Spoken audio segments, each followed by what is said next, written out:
The first thing Amelia Carter felt was the sunlight stabbing through the curtains. Her head throbbed, her throat was dry, and for a moment, she couldn't remember where she was. Slowly, her senses caught up, the soft silk sheets, the faint scent of sandalwood, the muted hum of city traffic below. She sat up, clutching the duvet against her bare chest, her heart hammering as her gaze swept across the room. This wasn't her apartment. This was a penthouse suite. Glass walls framed the skyline. Designer furniture gleamed in the golden morning light. A tray of half-finished champagne and scattered clothes, her clothes, lay across the carpet. Then it hit her. Last night, she shut her eyes, fragments of memory flashing like broken film reels. The rooftop bar, the city lights glittering like diamonds, her best friend shoving another glass of champagne into her hand. And him, the stranger, tall, broad-shouldered, with sharp cheekbones and dark, stormy eyes that burned into her even across the crowded bar. The kind of man who carried danger in his posture, wealth in his watch, and power in his silence. She remembered his voice, low, smooth, commanding. She remembered dancing, his hand on her waist, pulling her close. She remembered lips, heat, skin, and then nothing. Oh my God, she whispered, clutching her temples. Her gaze darted around the room. Her purse lay by the sofa. Her heels tossed carelessly near the minibar. But the man was gone. Relief, panic, embarrassment, all tangled inside her chest. Quietly, she slid out of bed, grabbed her scattered clothes, and tiptoed across the carpet, holding her breath like a thief sneaking out of a crime scene. One thought repeated in her head like a mantra: get out. Now. Forget this ever happened. The elevator doors closed behind her, and Amelia finally exhaled, leaning against the mirrored wall. She told herself it was just one night. A mistake. She didn't even know his name. And she was never going to see him again. At least, that's what she thought. 2 weeks later. Amelia sat in the tiny bathroom stall of a co-working office, staring at the calendar app on her phone, her heart pounding. Late. She was 5 days late. Her hands trembled as she set the phone down. No, no, no, it's just stress, she whispered to herself, gripping the edge of the sink. Work stress. Not that. But deep down, dread curled in her stomach. She couldn't ignore the nausea every morning, the sudden food cravings, the soreness. By lunchtime, she made a decision. She would book an appointment at Nightwell Medical, one of the city's most prestigious private clinics. Discreet, professional, no questions asked. The next day, Nightwell Medical Center, the clinic smelled faintly of jasmine and antiseptic, polished marble floors gleaming beneath soft golden lights. Amelia sat in the waiting area, clutching her handbag, her leg bouncing nervously. All around her, well-dressed patients whispered quietly. Some were there for cosmetic treatments, others for elite health checkups.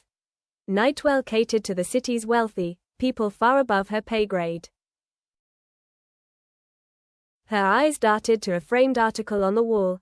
Ideographic period, Drive. Alexander Knight, the youngest billionaire surgeon in the country. Visionary, genius, heir to the Nightwell empire. Amelia scoffed softly. Billionaire doctors. That explained the ridiculous consultation fees. She didn't care who owned the place, as long as she got her test and left. When the nurse finally called her name, Amelia followed her into a sleek examination room, trying to steady her breathing.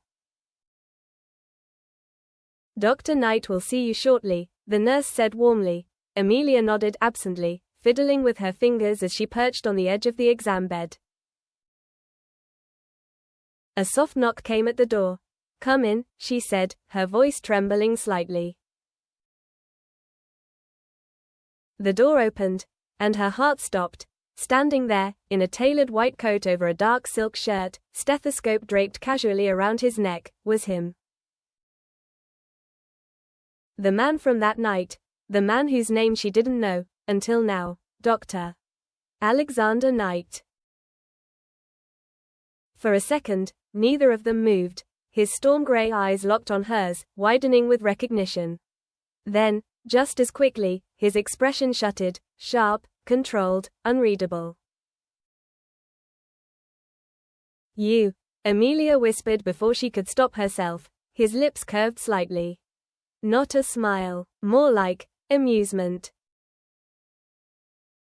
"I didn't expect to see you again," he said, his voice deep, smooth, and entirely too calm. Amelia's throat went dry. She wanted to run, she wanted to disappear, but her legs wouldn't move. She finally stammered, I'm sorry, there must be a mistake. I'll book another doctor." She stood to leave, but his voice, firm, commanding, stopped her cold. "Sit down, Amelia." Her name on his lips made her freeze. "How do you?" He raised an eyebrow. "You left your driver's license in my suite." Heat rushed to her face. She wanted the floor to swallow her whole. This is highly inappropriate," she managed to say, avoiding his gaze. "I shouldn't be here." But Alexander stepped closer, his presence filling the room like gravity. "You came for a test," he said evenly. "I'm your doctor today. Sit down." Her heart raced, and against every instinct screaming at her to leave, she slowly sat back on the bed, clutching the edge of the sheet like a lifeline. The silence in the examination room was suffocating. Amelia sat on the edge of the padded bed, her fingers gripping the crisp paper sheet beneath her.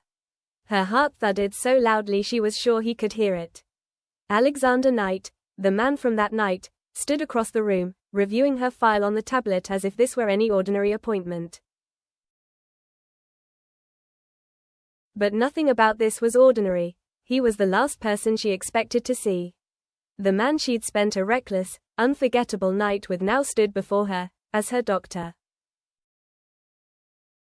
She cleared her throat. "Dr. Knight, I really think it would be better if I saw someone else."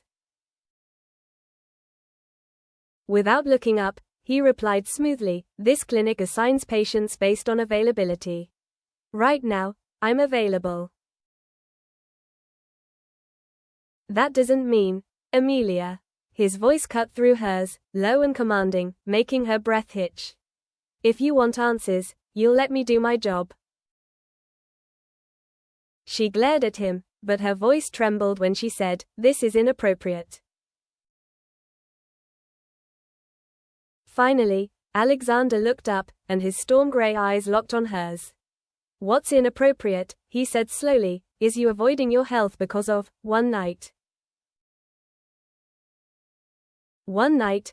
Just 2 words, but her entire body heated remembering fragments of that evening, the stolen glances, the forbidden touches, the way his lips claimed hers like he already owned her. Amelia forced herself to look away, her cheeks burning. "This isn't about that. I want a test, that's all." Alexander studied her silently for a moment, his jaw tense. Then he set the tablet down and stepped closer. "Pregnancy test?" he asked bluntly. Amelia froze, her breath catching in her throat. She hadn't said it out loud. She hadn't even admitted it to herself fully. Her wide-eyed silence was all the confirmation he needed.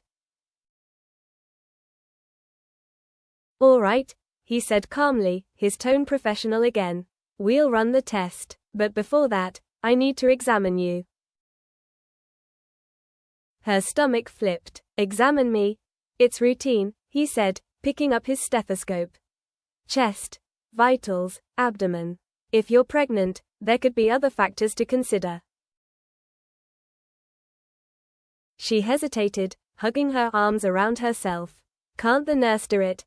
He raised an eyebrow, that faint ghost of a smirk playing on his lips. You think I'll be less professional than my staff? Amelia swallowed hard, torn between pride and panic. I don't want you touching me. Alexander paused, his expression unreadable, then said softly, I remember you didn't seem to mind, before. Her breath hitched sharply. That's different, she snapped, glaring at him. That was a mistake. For a split second, something flickered in his eyes. Amusement? Annoyance? Desire? Before he masked it completely. Fine, he said curtly. I'll have the nurse handle the vitals. Relief flooded her chest, until he added, but the ultrasound. That's on me. Her head snapped up. Ultrasound? But I haven't even. It's precautionary, he said calmly, adjusting the settings on the sleek, high-end machine next to him. If there's even a chance you're pregnant, I need to verify implantation and rule out complications. It won't take long. Her stomach twisted as she lay back on the exam bed, every nerve in her body on edge. Alexander pulled on his gloves, his movements smooth, controlled, too controlled. Lift your blouse, he instructed softly, without looking at her. Amelia hesitated, biting her lip, before slowly pulling the fabric up to reveal her flat stomach. The cool air kissed her skin, making her shiver. His gaze flicked down briefly, clinical, detached, but she still felt the weight of it like fire. As he spread the gel across her abdomen, she sucked in a sharp breath at the coldness, earning the faintest twitch at the corner of his lips. You're tense, he murmured, his deep voice rumbling close to her ear. Relax. I can't relax when you're. She trailed off, shaking her head. This is insane. Insane would be ignoring your symptoms, he replied evenly, placing the probe against her skin. This is me doing my job. She clenched her fists, her eyes fixed on the ceiling, willing herself to breathe steadily. For several moments, the only sound was the soft hum of the machine. Amelia finally dared to glance at his face, focused, calm, unreadable. Then his jaw tightened slightly. What? She asked nervously. What is it? He glanced at her, his expression neutral. We'll wait for the blood test results before confirming anything. The ultrasound shows possibilities. Possibilities, she repeated, panic rising in her chest. Alexander removed his gloves and stepped back, giving her space. We'll know for sure in an hour. In the meantime, stay here. I'll have the nurse take your blood. She sat up quickly, pulling her blouse down. I can't stay here for an hour. I have work. You'll stay, he said firmly, his tone leaving no room for argument. You're not walking out of this clinic until I know you're okay. Her frustration boiled over. You don't get to order me around. Alexander leaned against the counter, arms folded, his gaze pinning her in place. I don't recall you complaining when I did, he said softly, his voice like silk and steel combined. Her cheeks burned, her pulse racing. God, she hated him, and God, she hated how her body didn't. As he reached for the door, he paused and looked back at her. For what it's worth, he said, his voice lower now, almost gentle, whatever happens, Amelia, you're not alone. Her chest tightened unexpectedly, and for a fleeting second, she saw something unguarded in his eyes, something almost vulnerable. But before she could reply, he was gone, leaving her heart pounding and her mind spiraling.